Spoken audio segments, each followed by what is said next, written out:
à tous et bienvenue pour un court instant avec une bonne idée dedans. Et je viens vous présenter une BD comme à mon habitude, mais pas une, mais deux. Alors, une qui est sortie il y a un petit moment et en fait, on a la suite. Voici Zaroff et la vengeance de Zaroff. Alors, Zaroff, pour ceux qui n'ont pas lu la première BD, déjà, honte sur vous. Zaroff, c'est un personnage de roman et en fait, c'est un chasseur d'hommes. Il a une île où des bateaux s'écrasent et ensuite il lance la chasse. Dans le premier tome, une jeune fille a perdu son père comme ça et décide de se venger, donc kidnappe la sœur de Zaroff et ses enfants, les emmène sur l'île et une chasse entre les deux va s'engager. C'est c'est pas pour les enfants, hein. On est sur du sanglant, du sans cœur, du 100%.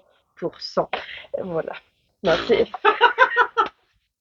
c'est vraiment très bien. Et donc, La Vengeance de Zaroff, on pensait pas qu'il y aurait une suite, mais il y en a une et j'ai pas été déçue.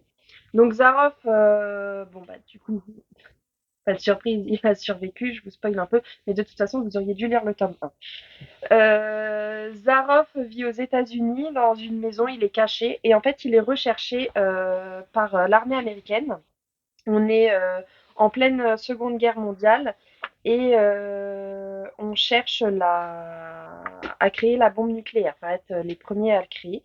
Et les États-Unis aimeraient bien être les premiers et ont appris qu'une scientifique russe avait fait de grosses avancées là-dessus et envoie Zaroff avec une troupe de militaires, de soldats américains en Russie pour retrouver cette jeune fille. Alors on est dans le froid, il va y avoir encore des morts. On est moins.